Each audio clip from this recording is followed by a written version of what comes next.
Hey Gear Seekers, I'm Nick. It's time to check out some more Z590 boards. This time it's ASUS's turn with the ROG STRIX Z590-E gaming Wi-Fi. This one is a little bit different. It's got a couple nifty tricks up its sleeve. Let's check them out. But just remember, ladies and gents, this is not a review. Let's get into it.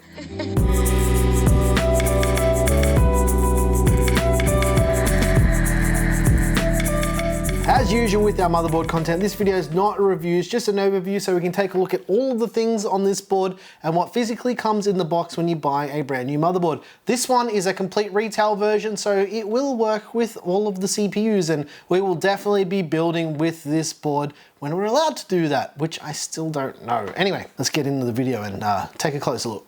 Alright ladies and gents, it's time to check out the ASUS ROG STRIX Z590-E gaming Wi-Fi. But you know what we have to do first? We have to get the motherboard out of the box so we can take a closer look at everything that comes with this brand new motherboard. Alright, out of the way. Okay, let's have a look here. First up, we've got the Wi-Fi antenna for the built-in Wi-Fi 6 and Bluetooth 5.0. Yep, pretty standard stuff here. Next up, we've got this cool little ditty. This is actually a GPU support bracket that comes with the motherboard. How about that? I like that little bit of an addition.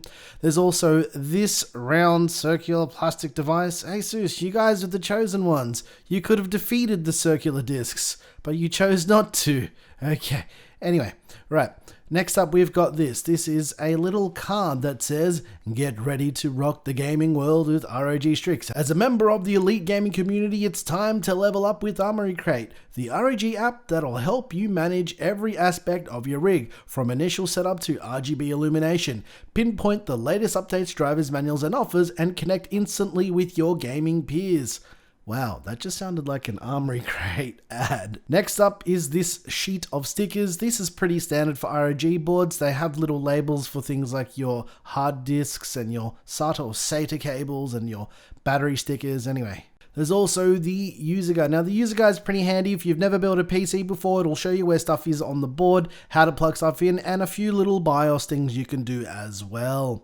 Okay, first up we've got this. Now, this looks like a regular M.2 screw, except it's not. I'm going to show you how this works a little bit later on in the video, but every board should do this from now on. Anyway, here's a little single-use M.2 pad. This is to stick onto M.2 drives that are single-sided, as the plastic says. There's also some screws here to attach an additional fan to the board for VRM cooling. And I'll show you that fan in a little bit of a moment as well. There's also a set of SATA or SATA cables for your 2.5-inch SSDs or your spinning Rust drives. There's an ROG keychain if you're into that kind of thing. So if you lose your keys and you want to ROGify your keys, I guess you can use this for your keys. Here is a fan that plugs into your motherboard that actually mounts to the corner of one of the VRM heatsinks, well, basically where they both overlap, to cool them. Very nice little addition here. There's also a set of tweezers. Get it? Tweezers. I'm kidding. They're zip ties. All right, ladies and gents, it's time. It's time to unsheath the Z590-E from ASUS. Let's take a bit of a closer look at all of the things on the board and what makes this one a little bit more interesting than the other boards that we've checked out. All right, first up, we've got the front panel audio header. There's also a 3-pin 5-volt addressable RGB header. Well, actually, there's 2 of them down here. There's also a Thunderbolt 4 header. Now, the board has integrated Thunderbolt 4 according to the spec sheet. You just need to plug your stuff into that header. There's 2 USB 2.0 headers on the board. Pretty standard stuff for your AIO coolers and RGB controls and that kind of stuff. There's a PWM fan connector and the front panel connector for all your lights and all your switches to let you know that your system is up and running.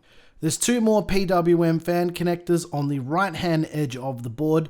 There's also 6 SATA or SATA ports for your 2.5-inch SSDs or your spinning Rust drives. There's a USB 3.0 header, and next to that 3.0 header is a USB Type-C header. There's a 24-pin power connector to send all the juice to your brand new Z590-E gaming Wi-Fi.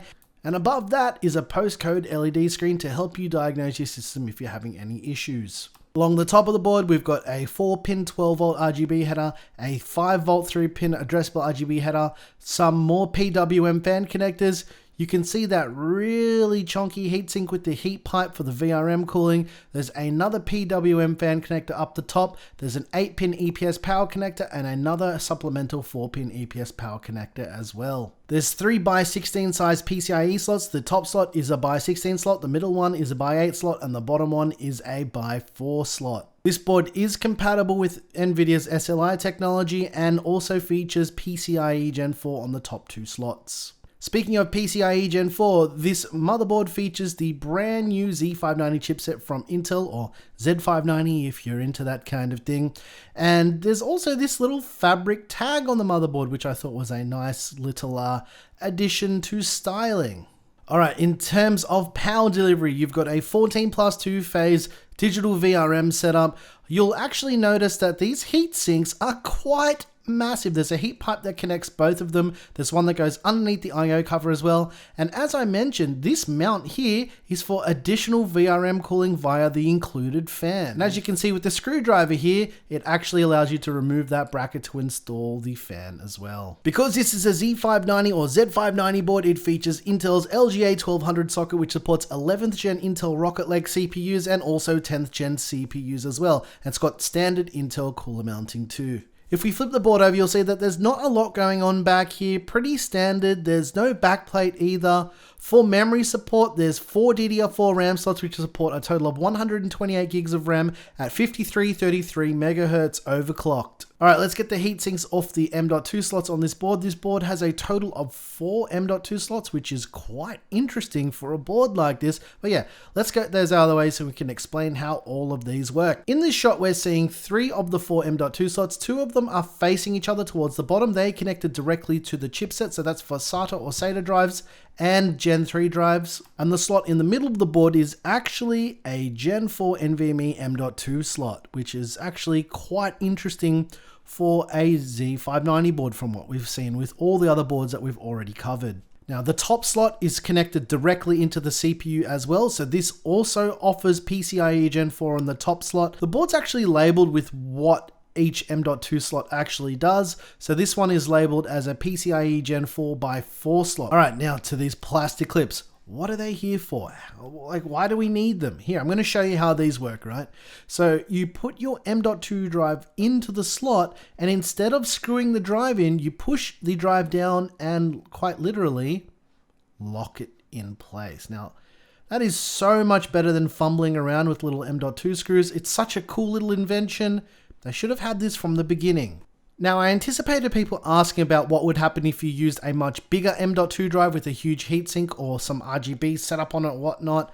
It works exactly the same way and locks into place without any issues. This little screwless method should have been done from the beginning. These little locks are going to change the game. I can guarantee you everyone is going to be doing this from now on.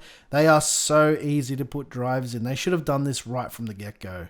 In terms of rear I/O, we've got DisplayPort 1.4, HDMI 2.0, there's a bunch of USB ports, there's a clear CMOS button, there's a BIOS flashback button down there as well, there's some USB 3.2 ports, there's dual 2.5 gigabit Ethernet, which is basically becoming the standard. Well, not dual, but 2.5 gigabit Ethernet in general. There's 2 USB Type-C ports. There's the antenna connectors for the Wi-Fi 6E that's built in. There's also 7.1 digital surround sound with optical and SPDIF output and an integrated I/O shield. Alright, party people, it's time to visit our friends over at Peel Corp and see what they're up to. Yeah, we've been hanging out with those guys quite a bit lately. I'm really digging that texture on that chipset cover. But you know what? Let's do one more peel because, you know, something to do, right? And I think it's time to engage cinematic mode. Let's get into it.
Alright ladies and gents, I hope you enjoyed this first look and overview of the ASUS ROG STRIX Z590-E gaming Wi-Fi.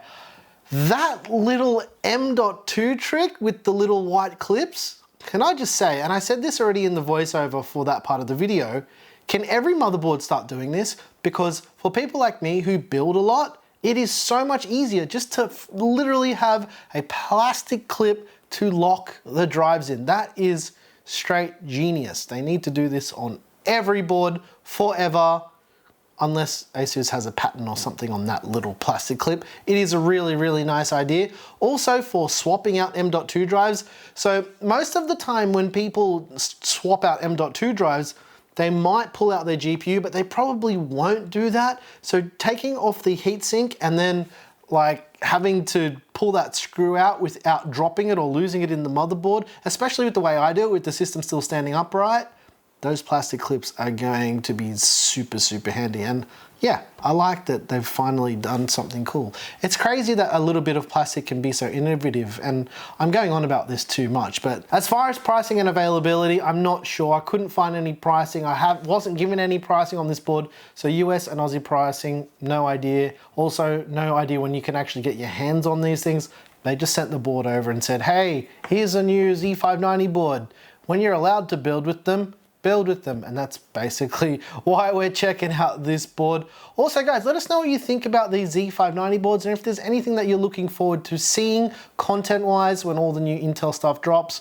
Obviously, we're going to be doing as much as we can with the available time that we've got. So let us know if you've got any suggestions for things like any type of video you want to see. So we'll get on top of that. You'll be helping us out quite a bit. Anyways, guys, if you like this video, please like and subscribe. If you like the music you heard here, I make all the music. It's available over on our Patreon. If you want to get early access to videos just like this one, it's available over on Floatplane.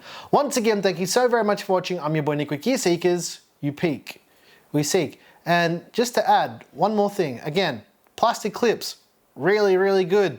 Additional plastic for spinning metallic disc, not good. Give us USB sticks. Everyone else listened. Come on, ASUS. Give me a USB stick. It's not that hard, especially with the board of this caliber. Just give us USB sticks. Thanks for watching.